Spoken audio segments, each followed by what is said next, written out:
Live from New Delhi, you're watching DD India News Hour, India's voice to the world. I'm Ramesh Ramachandran. Coming up in the next hour.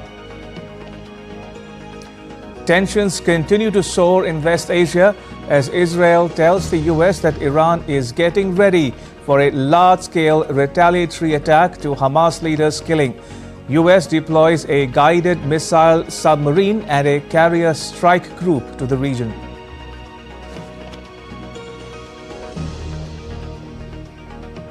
Hamas refuses to send a delegation to participate in Gaza ceasefire talks, rejects new conditions and demands presented by Israel's government. Ukraine and Russia trade accusations over fire at Zaporizhzhia nuclear power plant. UN nuclear watchdog says no impact on nuclear safety. And Paris hands over baton to Los Angeles as the 2024 Olympics concludes. US actor Tom Cruise rappels into the stadium to receive the Olympic flag.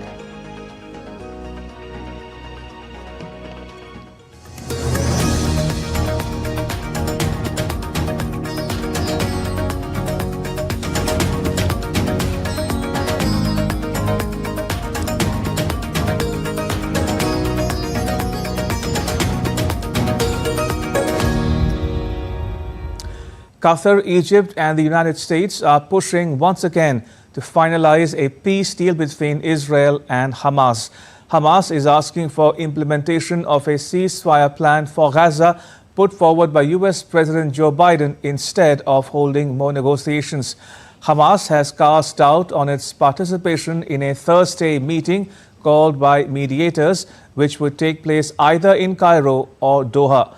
Israel said it would send negotiators to take part in the meeting.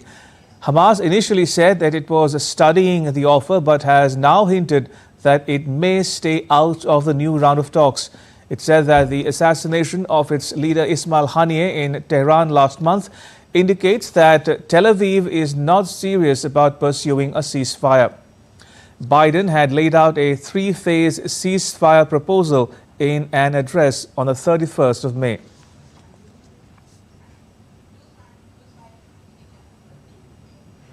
Israel's Defense Minister Yoav Gallant spoke on Sunday with US Defense Secretary Lloyd Austin and told him that Iran's military preparations suggest that Iran is getting ready for a large-scale retaliatory attack on Israel.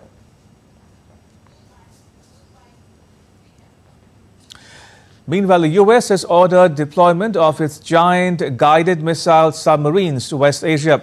It's aimed to thwart the spread of the conflict and hinder other countries from joining hands with Iran.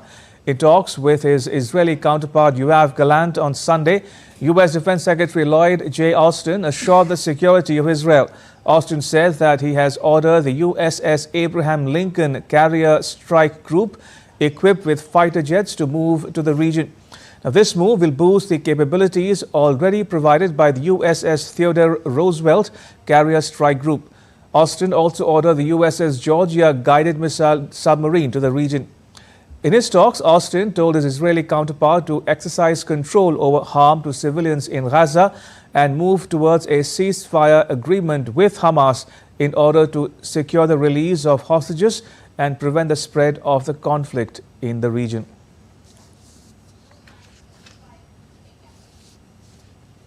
The Islamic Revolutionary Guard Corps is holding military drills in the western part of the country that will continue until Tuesday, Iran's official news agency announced on Sunday.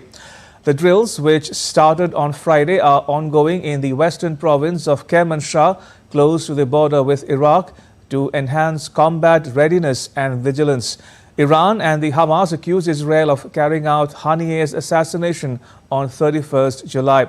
Israel has not claimed or denied responsibility for the killing, which has fueled further concern that the war between Israel and Hamas in the Gaza Strip was turning into a wider regional war.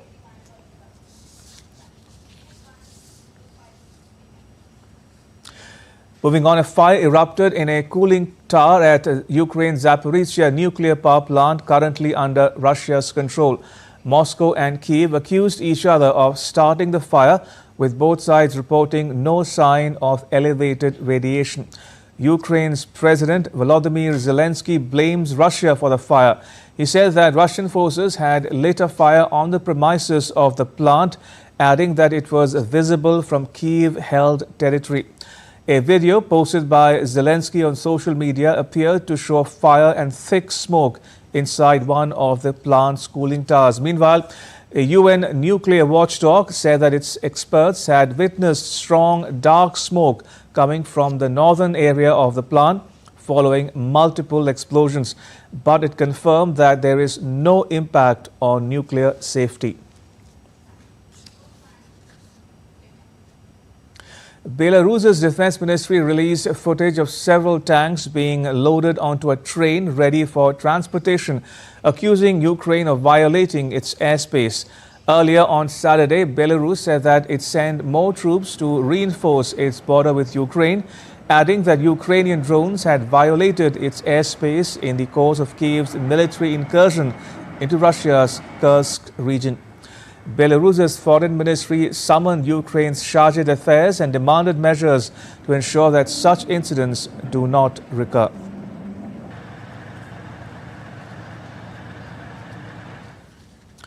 Meanwhile, Moscow is sending reinforcements and evacuating civilians from the Kursk region. Dasha Chernyshova has more from Moscow. Said on Sunday that it had foiled the Ukrainian attempts to break through deep into the Russian territory. Russian Ministry of Defense said it continued to fight against the Ukrainian incursion in the Kursk region and had destroyed up to 1,400 Ukrainian troops since Tuesday. It also released the videos showing the destruction of the Ukrainian military hardware. The MOD also said that it hit the Ukrainian military in the Sumy region of Ukraine. Local authorities have confirmed that more reinforcements were coming their way to the Kursk region to stabilize the situation and ensure safety. Meanwhile, evacuations are ongoing, with more than 8,000 people leaving the Kursk region on Sunday. And the Russian Ministry of Foreign Affairs spokeswoman Maria Zakharova said that Russia would have, quote, a tough response to the Ukrainian attacks on Russia's border regions. Dasha Chernyshova reporting in Moscow for DD India. In the U.S., Republican vice presidential candidate J.D. Vance has fired back at the people who attacked his wife of Indian origin, Usha Chilukuri Vance. During an interview given to an American channel, Vance has publicly disavowed far-right white supremacist Nick Fuentes, who recently attacked Usha Vance for her Indian heritage. White supremacists have launched verbal assaults on attack on Vance and his family after Vance joined Trump's re-election campaign last month. He said the best thing to do about them is to ignore them. To these people attacking my wife is she's beautiful, she's smart. What kind of man marries Usha? A very smart man and a very lucky man, importantly. And my view is, look, if these guys want to attack me or attack my views, my policy views, my personality, come after me, but don't attack my wife. She's out of your league. Now, J.D. Vance also defended the Trump campaign's immigration proposals during an interview if he and Donald Trump are elected. Right. You cannot have a border unless you're willing to deport some people. I think it's interesting that people focus on, well, how do you deport 18 million people? Let's start with 1 million. That's where Kamala Harris has failed, and then we can go from there. In other news, the recent unrest in the United Kingdom spoke volumes of the deep social divisions and the influence of far-right extremism. Since a knife attack at the end of July in Southport, northwestern England, which left 3 children dead, far-right protests have rocked the UK, resulting in police officers being injured, stores looted, and hotels housing asylum seekers stormed. Authorities say that 779 people have been arrested over rioting in the UK, of whom 349 were charged. Despite the grim situation, the UK officials say they are prepared for any further outbreak.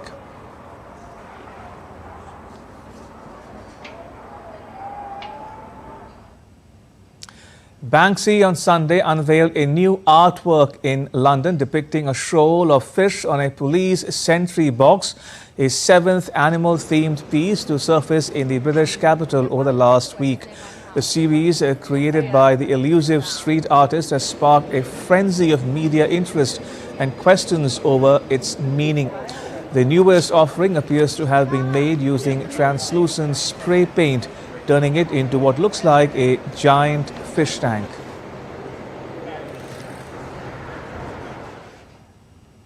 Spanish NGO Open Arms rescued 44 migrants at sea off the southern coast of the Italian island of Lampedusa. The migrants were likely attempting the perilous journey across the Mediterranean in hopes of reaching European shores. Prime Minister Giorgia Meloni signed a deal with Albania last year for the camps as part of its efforts to curb immigration, saying that they would process some 36,000 migrants a year via two facilities, one at the port of Schengen and another in Gada.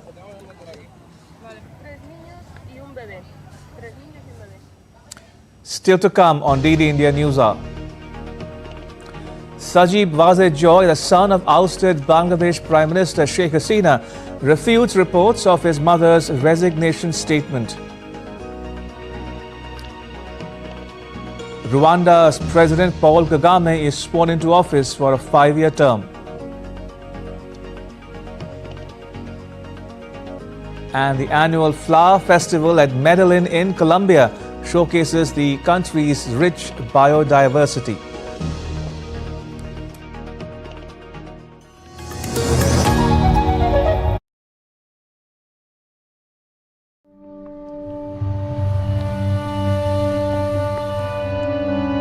A confluence of spirituality, knowledge and culture.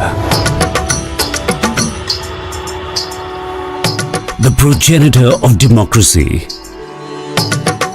Bihar holds a special place in India's history. Treasure the journey of enlightenment.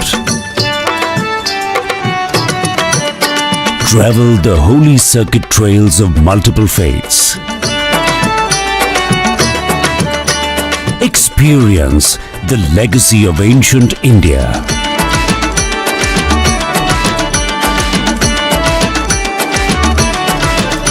And an educational lineage that produced some of the greatest luminaries of the time. Discover a multitude of art and craft forms. Savor the true flavors of the land and enjoy the sights and sounds of iconic festivals. Delve deeper into the natural beauty of this land, enriched by the sacred river Ganga. Today, Bihar's infrastructure is at the heart of its transformation.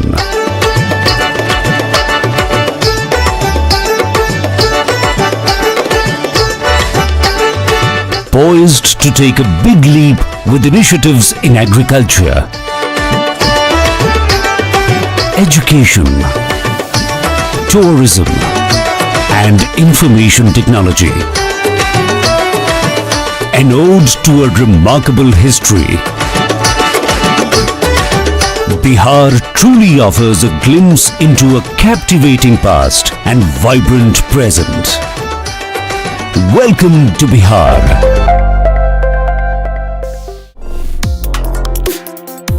Complex issues, hidden agendas.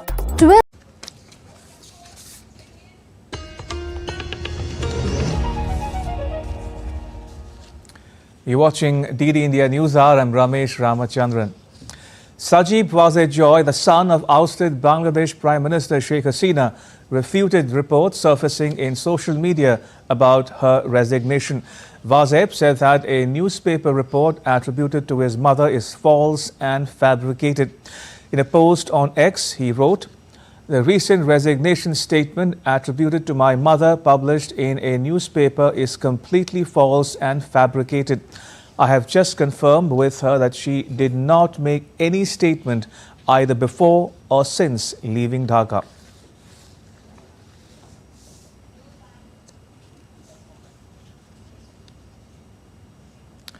And joining me is my colleague Kunal Shinde, who is in Tripura, which is a state bordering Bangladesh. Kunal, how is the situation now at the India-Bangladesh border?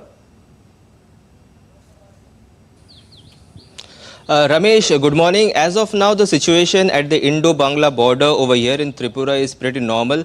As we saw yesterday also, the passenger movement, like the people from India were going to Bangladesh for their personal engagements. Also, those citizens of Bangladesh, they were also coming towards the Indian side. They mainly come for the medical treatment. As we know that Tripura and Agartala specifically is very near to Dhaka, the capital of Bangladesh. It's barely 260 kilometers. So as a reason, people from Bangladesh, they prefer to come to Agartala first, and from here on, they go for the medical treatment in Kolkata. And also, we have also seen that even though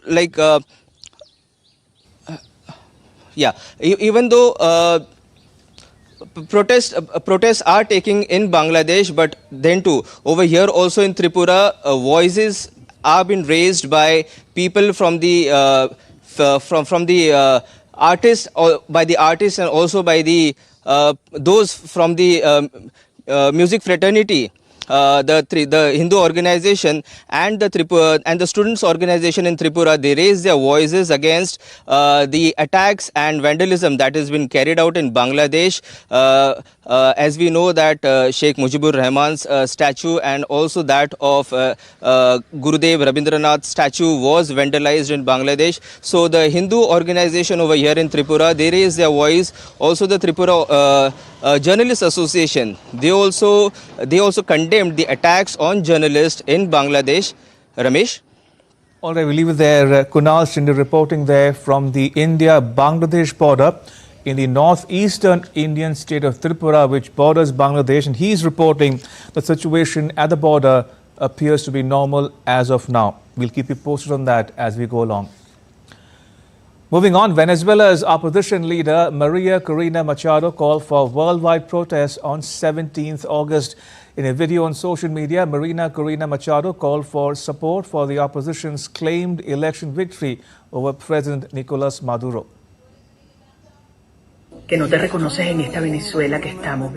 This Saturday, August 17, we are going to take the streets of Venezuela and of the world wherever there is Venezuelan.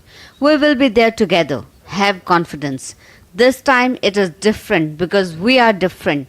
Let's shout together for the world to support our victory and recognize truth and popular sovereignty. 100% of the data of the so-called black boxes of the plane that crashed near Sao Paulo, killing 62 people, has been fully extracted. This according to Brazilian Aviation Accident Investigation Center. The flight recorders, which contain voice recordings and flight data, are being analyzed, said Marcelo Marino, the head of the agency. The plane, an ATR-72 turboprop, was bound for Sao Paulo from Cascavel in the state of Parana and crashed around 1:30 p.m., that is 14:30 GMT, in Vinhedo, some 80 kilometers or 50 miles northwest of Sao Paulo. Moreno reiterated his intention to release the preliminary report on the aircraft accident within an estimated 30 days. We were informed. We were 100% successful in obtaining the voice information and data information that correspond to the moments leading up to this tragic crash, this tragic event for society. The engines of the plane that crashed near Sao Paulo, killing all 62 people on board, were removed from the accident site on Sunday to undergo examination. This according to a statement from the Brazilian Air Force. Now, footage released by Brazilian Air Force shows heavy machinery loading parts of the plane onto a truck and workers packing them. The engines are to be taken to the headquarters of the 4th Regional Service for the investigation and prevention of aeronautical accidents in Sao Paulo.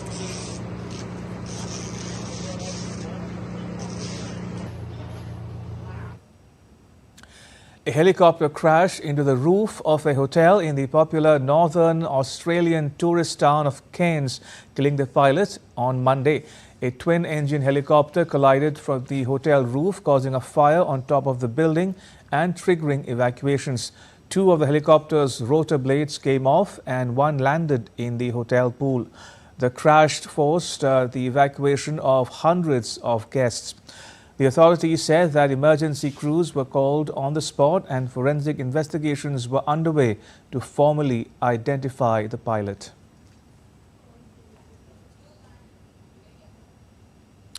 Thailand's Constitutional Court will decide on 14th August if it will remove Prime Minister Srettha Thavisin from office for breaching the constitution over a cabinet appointment. The case against Srettha was launched following a complaint by 40 military-appointed senators in May, which was subsequently accepted by the Constitutional Court. The Prime Minister is backed by the populist Pheu Thai party and said that he would continue to work normally until the upcoming ruling. Earlier, the Constitutional Court also disbanded the opposition Move Forward party.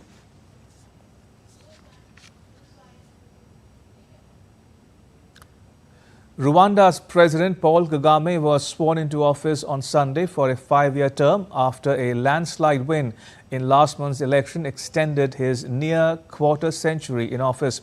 The 66-year-old former rebel leader won the July poll with 99.18% of the vote after 8 other candidates, including his most vocal critics, were barred by the Electoral Commission.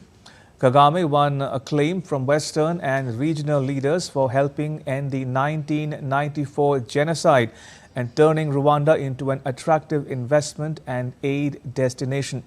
But his reputation has been sullied by allegations of rights abuses, accusations he has denied. Sunday's swearing-in took place at Kigali's Mahoro National Stadium with thousands in attendance. Kagame received a military 21-gun salute accompanied by cheers from the crowd. 22 heads of state from African countries were in attendance.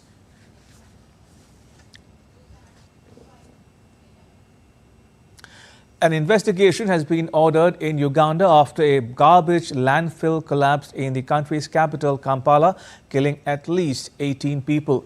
According to police, more bodies are yet to be recovered. At least 10 people have been rescued. Our correspondent Leon Senyange reports. 6 bodies were recovered on Saturday, a further 12 by Sunday. The number of people who might still be under is still unknown, but finding someone alive becomes increasingly unlikely. Heavy rains on Friday night forced the landfill to partially collapse, burying homes and animals beneath it. All of the garbage from the capital is dumped in the landfill, where about 1,500 tons of waste are processed every day. There had been previously alerts regarding the dump site's potential hazards. A $1,500 in financial support has been announced by the government for the impacted households. Yoweri Museveni, the president of Uganda, has also mandated an investigation into the incident. Leon Senyange in Kampala, Uganda, reporting for DD India. A severe tropical storm Maria made landfall on Monday near the city of Ofunato, Iwate Prefecture, that brought heavy winds and heavy rain to the Tohoku region in Japan.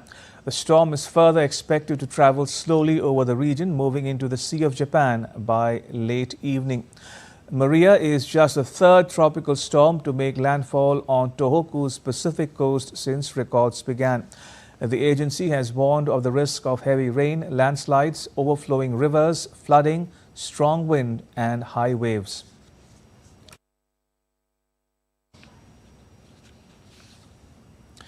William Denslow joins us from Hong Kong for more. William, how's the situation now after the typhoon made landfall in Japan? Well, according to Japan's meteorological agency, an estimated 360 millimeters of rain, that's around 14 inches, fell in just a 24-hour period.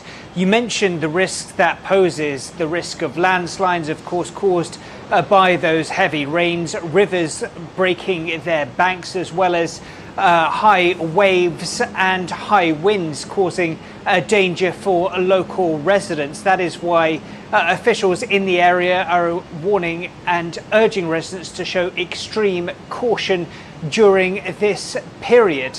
It is just the third tropical storm to hit this part of northeast Japan, and significantly as well, it just comes a few days after a 7.1 magnitude earthquake struck off the coast of Japan, and there are still fears in Japan, according to experts, that a so-called megaquake could be on the horizon as well. So extreme weather and extreme natural events certainly in full focus across Japan. Also, William, how are the people in the vulnerable areas coping with it? What about transportation links, for that matter, road, rail and air?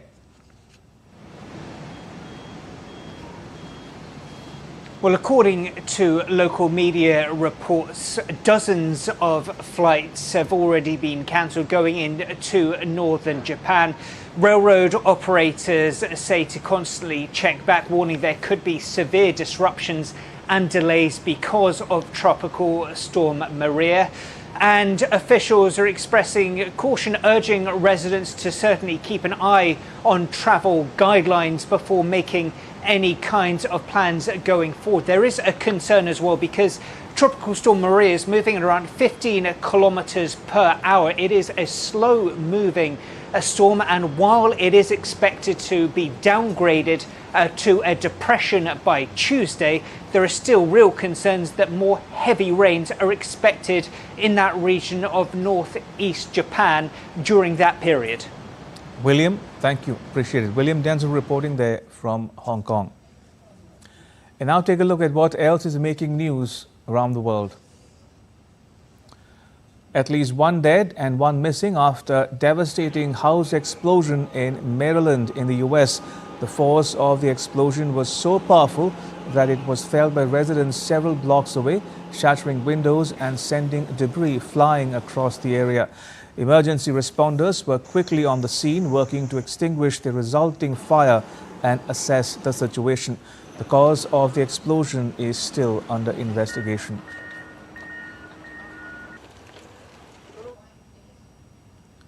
In Colombia, the art of floristry is deeply embedded in the nation's cultural heritage, celebrated through vibrant festivals and traditions that showcase the country's rich biodiversity and the skill of its artisans. One of the most notable celebrations is the annual Flower Festival in Medellin, which highlights the work of florists and flower growers known as stileteros.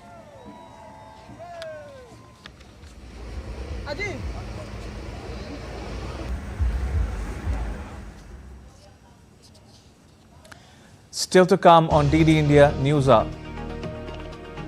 The chief of India's regulatory body for securities and commodity market refused allegations levelled by the US investment research company.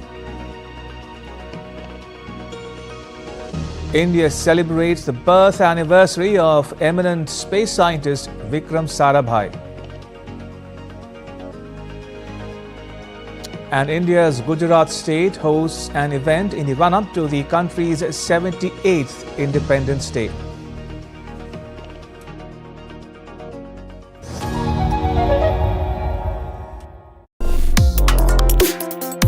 Complex issues, hidden agendas, twists and turns, strategic games. We think all dots are linked. We just need to connect them. Join me every week as I connect the dots to unravel hidden designs in statecraft, mysteries, and decode issues that matter to you. Watch Connecting the Dots with me at these times on DD India.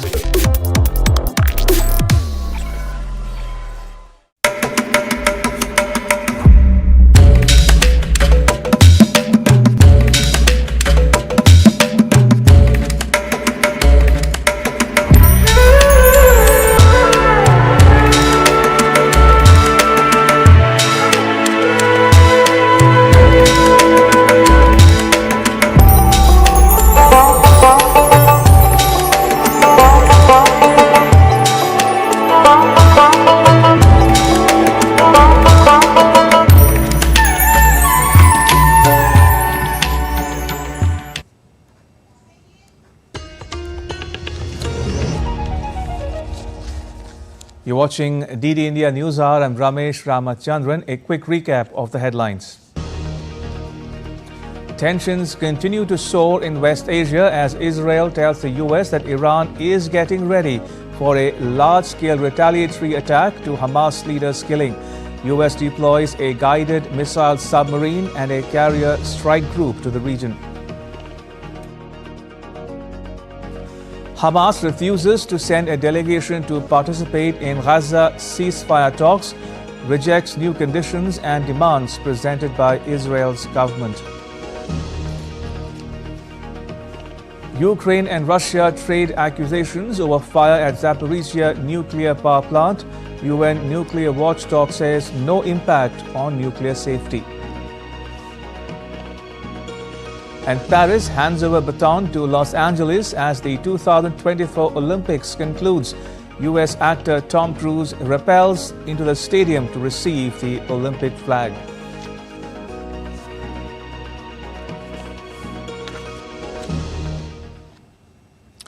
The chairperson of India's regulatory body for securities and commodity market has junked allegations contained in a report published by the US-based Hindenburg Research. Madhavi Buch, who heads the Securities and Exchange Board of India, and her husband put out a statement in this regard. The report, released on 10th August, claims that the couple were involved in Adani Group's offshore funds. In the response, the couple said that all required disclosures have been made. Akshay Dongre reports.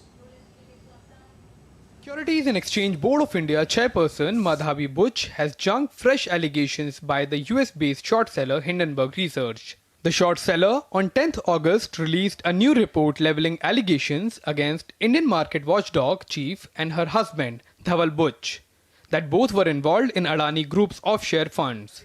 SEBI chief refuted the allegations in a statement where she said, "In the context of allegations made in the Hindenburg Research dated 10th August 2024 against us, we would like to state that we strongly deny the baseless allegations and insinuations made in the report. The same are devoid of any truth. Our life and finances are an open book. All disclosures as required have already been furnished to SEBI over the years.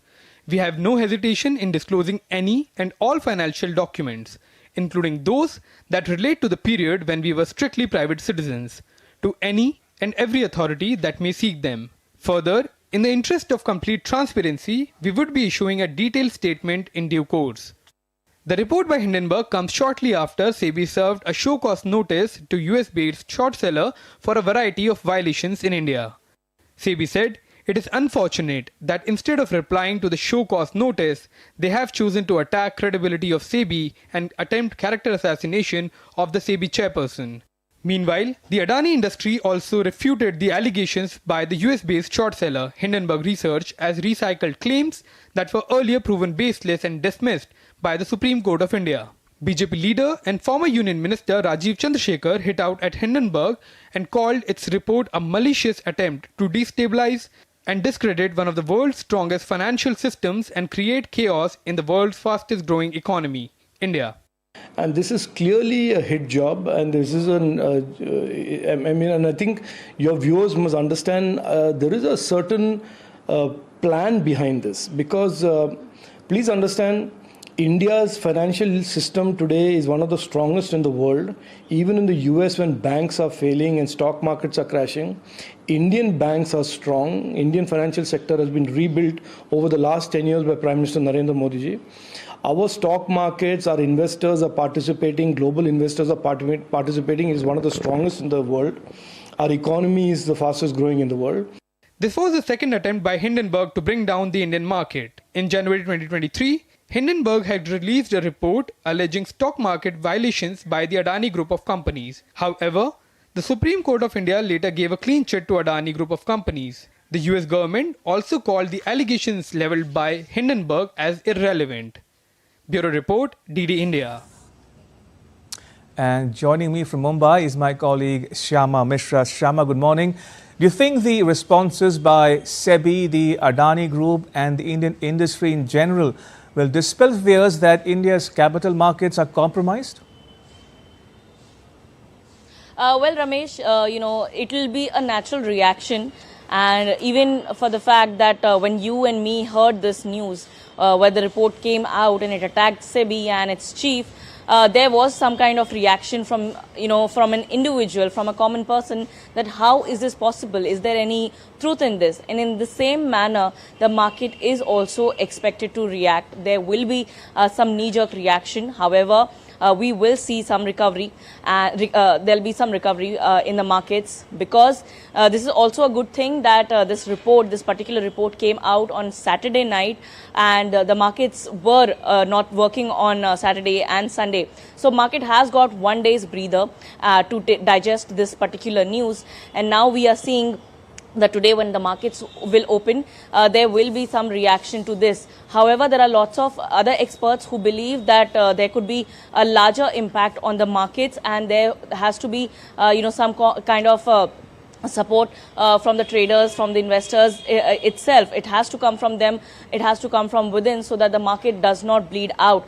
Also, we are understanding that there has been a lot of messages, lots of statements coming out from various parties, including the ones that the Hindenburg have attacked. The Hindenburg has targeted. So SEBI has come out with that. Adani has come out with that. And SEBI has definitely come out with a larger statement saying that the investors need to practice caution when they are looking at this particular report.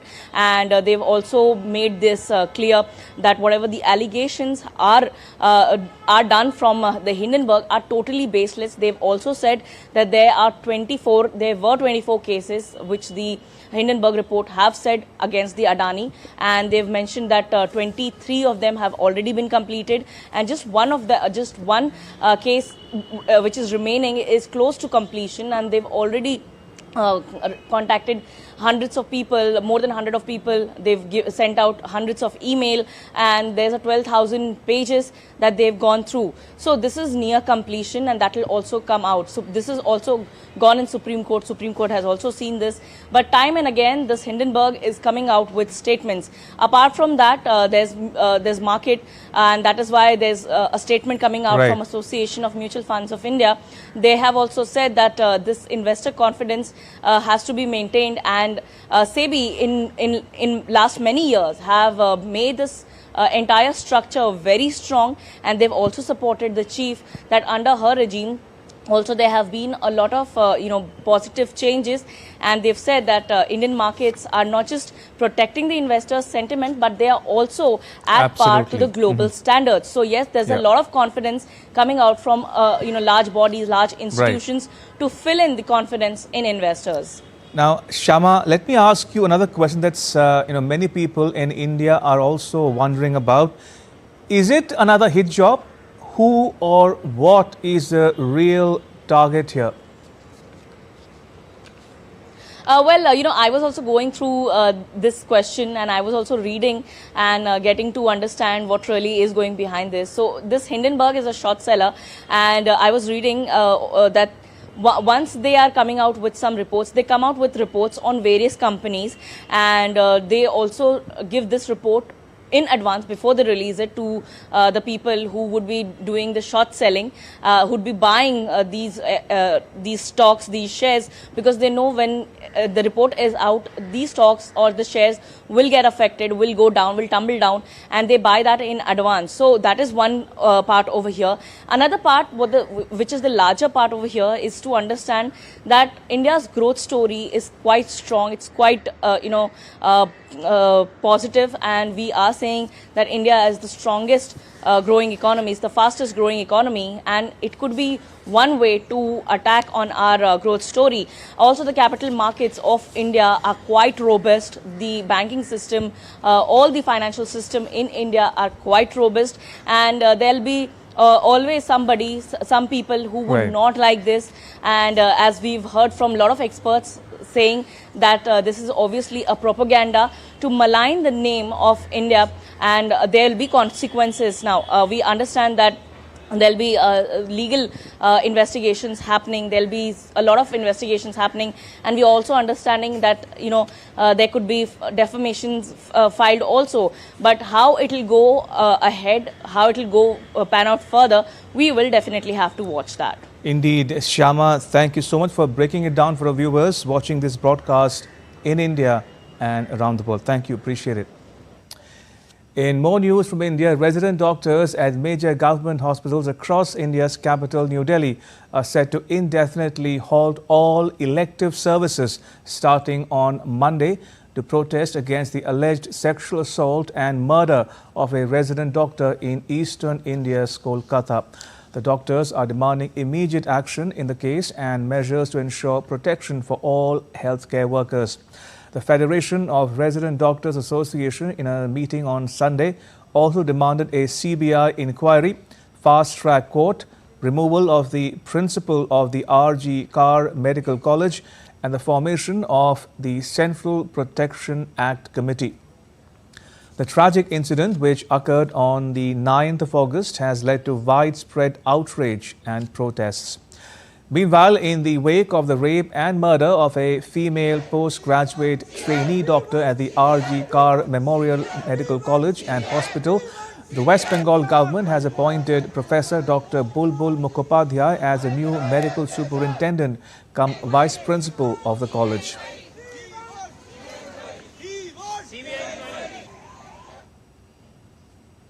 At least 7 people were killed and many others injured in a stampede at a temple in India's Jehanabad district. The tragic incident occurred early on Monday morning local time during morning prayers. Jehanabad District Magistrate Alankrita Pandey said that the situation is now under control. Medical assistance is being given to the injured while the identification process is underway to identify those killed in the stampede.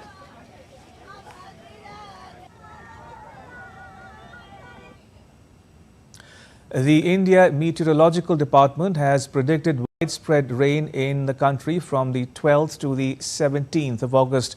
A red alert has been issued in several air regions of Rajasthan. Heavy rainfall warnings with thunder showers have also been issued in the western Himalayan region and northeastern India. The Indian Air Force concluded rescue operations in Kedarnath Valley after evacuating survivors from the landslide-hit area of Uttarakhand, where a cloudburst had caused devastating landslides, stranding pilgrims. The Weather Department has issued a yellow alert for several states, including Uttar Pradesh, Gujarat, Odisha and West Bengal. An orange alert has also been issued for Himachal Pradesh, Jammu and Kashmir, Uttarakhand, Punjab and Haryana.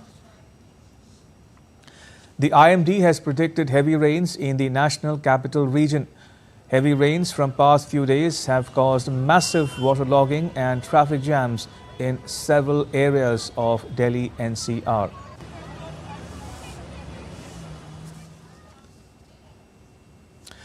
Today marks the birth anniversary of father of Indian space program Vikram Sarabhai, a rare combination of a scientist, innovator and industrialist and a visionary.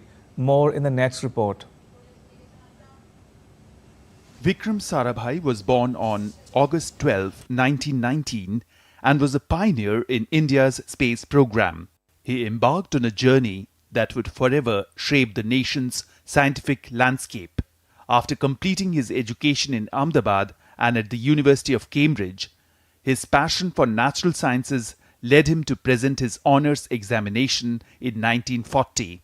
Following the Second World War, Sarabhai returned to Cambridge to pursue a doctorate, culminating in his thesis on cosmic ray investigation in tropical latitudes in 1945. Back in India by 1947, at just 28, he founded the Physical Research Laboratory in Ahmedabad, setting the stage for groundbreaking scientific research.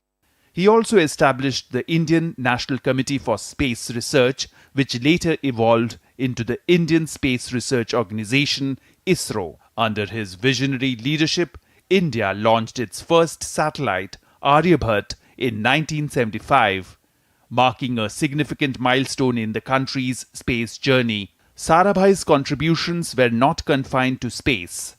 He played a pivotal role in founding the Indian Institute of Management in Ahmedabad in 1962, recognizing the need for advanced management education. His commitment to science education also led to the creation of the Vikram Sarabhai Community Science Centre in 1956. Internationally, Sarabhai fostered collaborations, notably with NASA, leading to the Satellite Instructional Television Experiment in 1975, which revolutionized communication in India.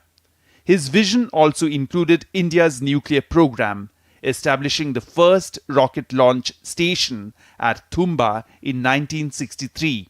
Though Sarabhai passed away in 1971, his legacy lives on, inspiring generations of scientists and researchers. Honored with the Padma Bhushan and the Padma Vibhushan, Sarabhai remains a towering figure in India's scientific heritage.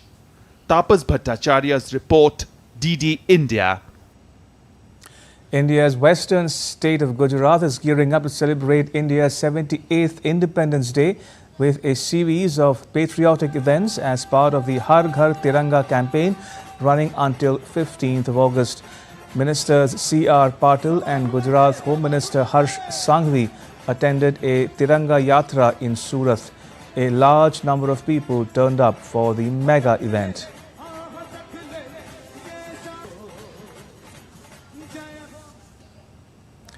And still to come on DD India News Hour. India's Prime Minister Narendra Modi applauds the performance of the country's athletes. India finishes with 6 medals at the Paris Olympics. And a glittering ceremony in Paris brings down the curtain on 2024 Olympics.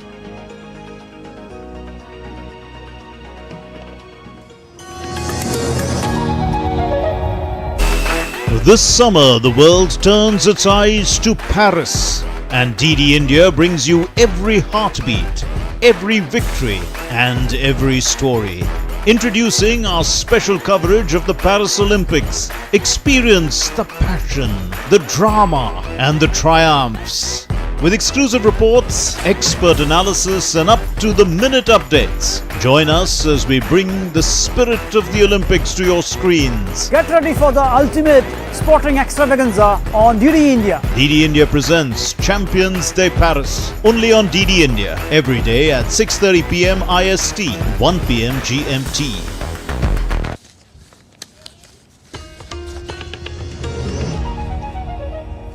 You're watching DD India News Hour. I'm Ramesh Ramachandran. And now to all the news from the world of sport.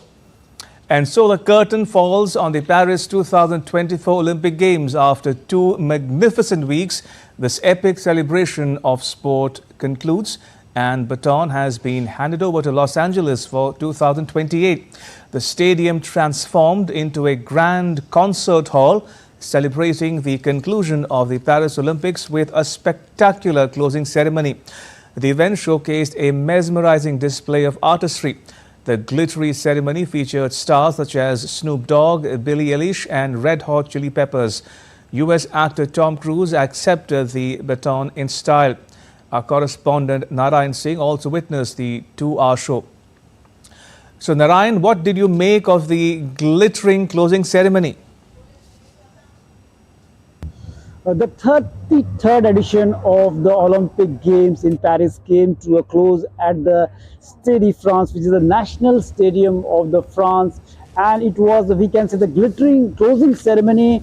And unlike the opening ceremony, which was very ambitious and took place on the banks of the River Seine, the closing ceremony chose a more traditional path where the athlete parade took place, where the athletes from the different national Olympic committees having their parade. And we can say that it was a occasion to watch for the sports fans across the world.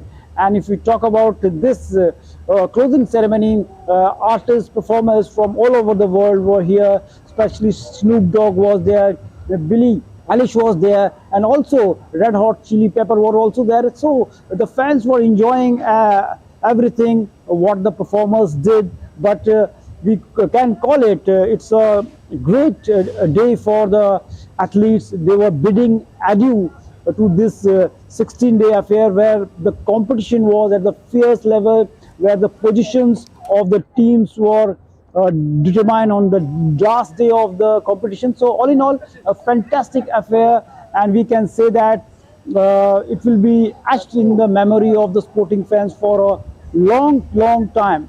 And talking about the other aspects of this ceremony, the Hollywood actor Tom Cruise were also there, and most importantly, the Paris Games 2024 handed over the baton to the Los Angeles 2028. It was also a very emotional affair.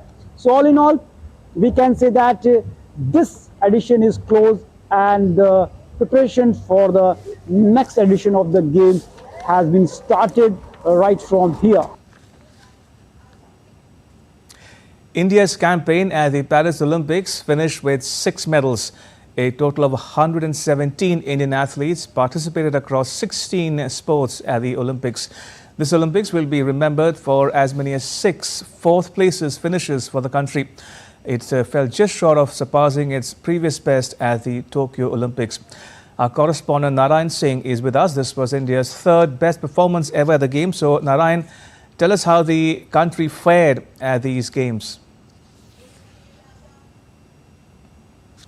In shooting, where Manu Bhaker could have won another medal for India in the 25-meter pistol event, where she missed a bronze medal by a whisker.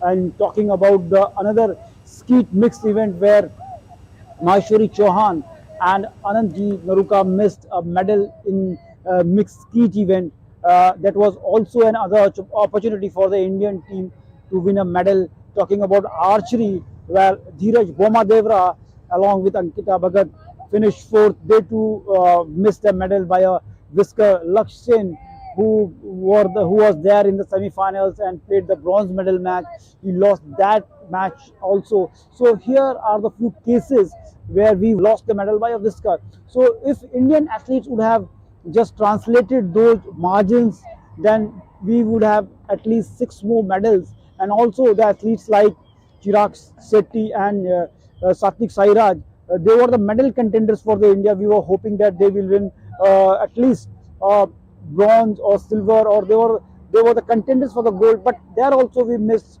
medals. Siftkar Samra too was a medal contender for India. So we can say that there were many aspects of the game. And talking about the Vinesh Fogart too, she booked her berth in the final of the wrestling event in the 50 kg category, but she was disqualified. If she would have been there playing the final, definitely we were hoping that she would have won a gold medal for India. If you take a broader picture, in hockey, we saw 2 back-to-back medals, first in Tokyo and now in Paris. If you talk about archery, first time Indian archery team was there in the semi-finals. And first time we saw a medal in the 50-meter rifle 3 position. That was through Swapnil Kusale. Indian athlete gave a stiff challenge to the athletes of the world. Even in the sports like table tennis, we saw the way Manika Batra was there in the pre-quarter finals, and also our other women paddler, the way Srija Kula was there. So these are the achievements our athletes just created here at the Paris edition. We are hoping that things will continue, and in the future we will come out more stronger than ever. As the Paris Olympics concluded, India's Prime Minister Narendra Modi appreciated the efforts of Indian contingent on social media handle X. He said, and I quote, "As the Paris Olympics concludes, I appreciate the efforts of the entire Indian contingent through the Games. All the athletes have given their best and every Indian is proud of them. Wishing our sporting heroes the best for their upcoming endeavors," unquote. Now let's look at the medals tally at the end of the Paris Olympics 2024.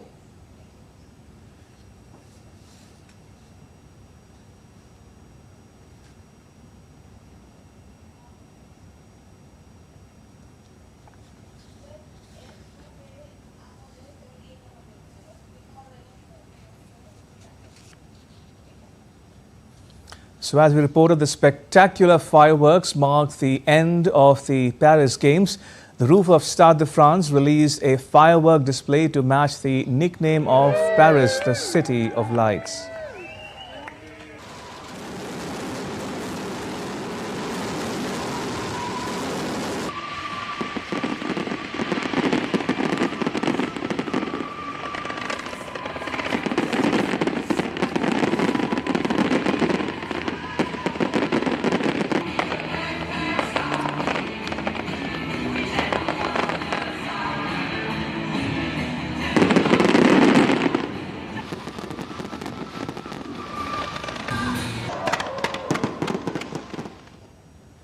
And with that, it's a wrap on this edition of DD India News Up. You can get all the latest news and updates on the DD India mobile app. It's available on Android and iOS platforms. You can scan the QR code on the screen to download it. Let us know your thoughts on the news of the day. You can connect with us on Facebook, X and Instagram. You can also check out our website ddindia.co.in.